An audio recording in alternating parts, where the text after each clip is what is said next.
Today's video contains spoilers for Star Wars: The Rise of Skywalker. If you've not seen the movie yet, then I recommend you come back later. For more information about the content being discussed in today's video, my good friend Corey Loses will be putting up a video either today or tomorrow detailing the new militaries which emerged in Star Wars Episode 9. With that, roll the intro.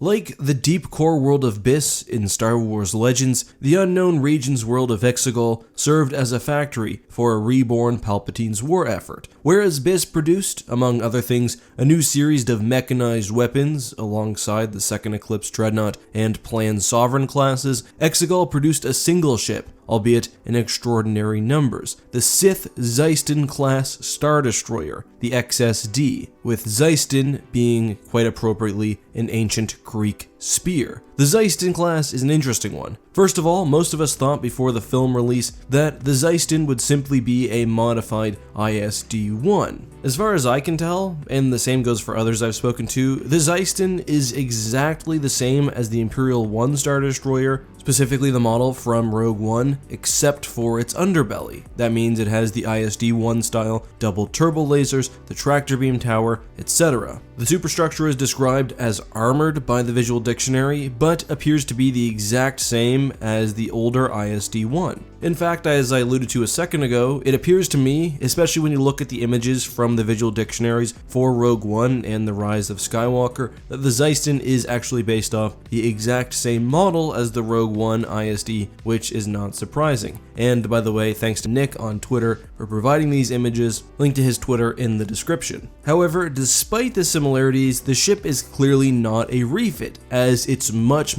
larger than a standard Imperial Star Destroyer, 1.5 times as large in fact, at 2,406 meters long. I think the idea of having the vessel be a brand new ship rather than just a refitted Star Destroyer is a really strange one. First of all, the Xyston, if a refit, would have helped explain why Imperial 1 style Star Destroyers started disappearing after Yavin. We know Palpatine was basically always funneling resources for some secret project, so it makes sense. It also helps the massive fleet be a little bit more believable, but there are other issues with that I'll discuss in just a moment. But finally, it would help explain why the two ships, besides for their cannons, are basically the exact same. I mean, otherwise, surely the ISD-1's operational history would have provided some flaws that could be fixed. Maybe lower the tower a bit, add some more point defense cannons here, etc., rather than it being the exact same model. I think Nick put it well. The scaling increase doesn't jive for me, they look the same. However, the use of a familiar design as a basis may have allowed them to build up the Sith fleet quicker. To be fair though, not fixing a ship's flaws and just making it larger with a bigger gun would be a very Imperial thing to do, especially given the overwhelming power of the Xyston. Practically, however, from a real-world perspective, I'm sure the Rogue One model was just used for efficiency, but I won't lie, it's a bit disappointing that they didn't go with a totally unique type of Star Destroyer, especially where the TFA art book had some real interesting options, and the Star Destroyers appear in the Rise of Skywalker like literally 1,000 times. Either way, we'll get to what's different down low in a second, but the visual dictionary also lists the XSD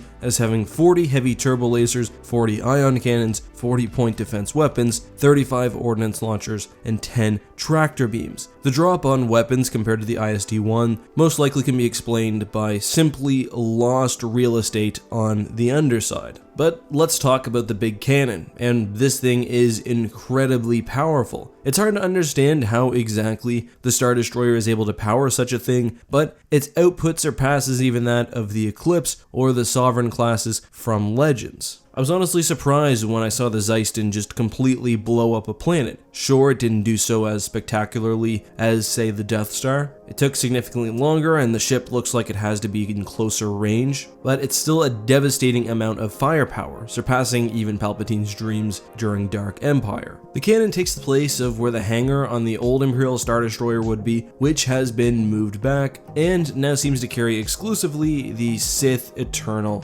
TIE Dagger, which, like the XSD, has a red stripe, probably indicating the Sith affiliation. But let's talk about history and design principle here. Again, this is a very Dark Empire-esque ship. It's made in massive, overwhelming numbers with technology that beats basically anything in the galaxy. It's extremely large, and as with a World Devastator, for example, capable of destroying an entire planet on its own. The visual dictionary reveals that automation and machinery has reduced crew requirements, but that the ship still requires 30,000 personnel to operate, actually less than an ISD-1. And because they're stationed over Exegol, requires some sort of navigational beacon or lead ship to actually escape and hit the galaxy proper. While in Exegol, for some reason, they're unable to use their shielding, which makes them vulnerable before launch, and I would assume that has something to do with just the crazy nature of the planet itself and the atmosphere and everything else. Regarding time of production, this one is a little bit weird. Given the fact that there are at least a few hundred ships in this fleet, and perhaps thousands, you would think that the Sith had been creating them for some time. However, the visual dictionary says specifically that the Xyston was made after decades of Imperial experimentation, and specifically that the First Order Dreadnought itself was a testbed for the eventual design. Presumably the Onager 2 was also a precursor, but that means that production of these ships didn't start until the post-Endor era, and probably significantly later, and it seems like the shipyards at Exegol, or the factories as the visual dictionary calls them, perform the bulk of production. Now, I had first assumed that there was some Sith mechanism within the planet, perhaps something like a Starforge, but the visual dictionary also says that Sith loyalists within the executive boards of Siner Jomus and Kuat and Trala allowed the clandestine funneling of designs and supplies to Exegol through various intermediaries. First of all, that's some difficult accounting there, but I think that sort of indicates a more conventional construction style. All in all though, I do like the ship. I think it's got some interesting history that needs more fleshing out, but I'm really curious just how so many were produced in such a short time. I'm also not going to lie, it is disappointing that JJ chose the easy way out and used the existing Rogue One visual asset, albeit modified, rather than creating a brand new ship, especially where this thing appears literally hundreds or thousands of times on the screen. But this has all just been my opinion. What do you think of the Xyston? What do you think of Palpatine's secret plans and the Sith Eternal? Let me know all of that and more down in the comments. Also, if you were Palpatine, would you have based your new ship design off the ISD-1, the 2, something like the Tector, or a completely different ship type? Also, let me know that down below. But that's all I have for you guys today. Until next time, have a great one, and as always, may the Force be with you.